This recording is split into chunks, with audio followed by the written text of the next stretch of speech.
यहाँ समझने वाली बात ये भी है कि आखिर यूसीसी से क्या बदल जाएगा और क्यों समाज के अलग अलग हिस्सों में इसको लेकर विरोध हो रहा है।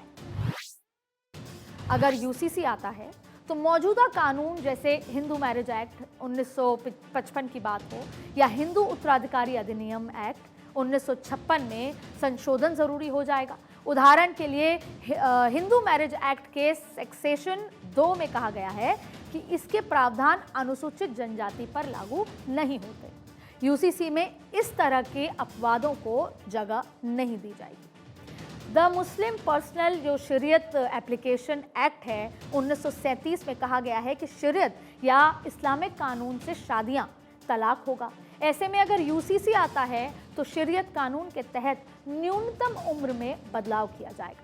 साथ ही पॉलीगैमी यानी कि एक से अधिक पत्नियां रखने की प्रथा खत्म हो जाएगी। आनंद मैरिज एक्ट 1909 के तहत सिख समुदाय में शादियां होती हैं। खास बात यह है कि यहाँ तलाक का कोई प्रावधान नहीं। तब अगर पति पत्नी अलग होते हैं तो हिंदू मैरिज एक्ट को माना जाता था, लेकिन अगर यूसीसी आता है तो आनंद एक्ट में शामिल सभी समुदाय में शादियां या जो एक कानून के तहत ही की जाएंगी।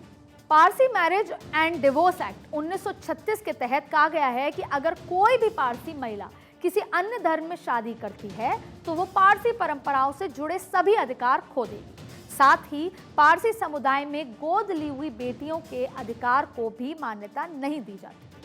अब जबकि गोद लिया हुआ बेटा सिर्फ पिता का अंतिम संस्कार कर सकता है।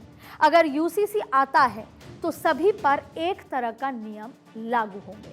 अब देखिए, ईसाई समुदाय में यूसीसी के आने का असर उत्तराधिकार, गोद लेना और विरासत जैसी चीजों पर पड़ेगा।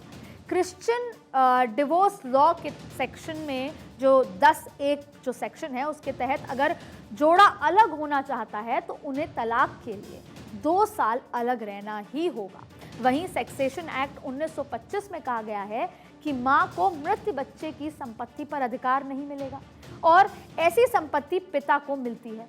अगर यूसीसी आता है तो प्रावधान खत्म हो जाएंगे।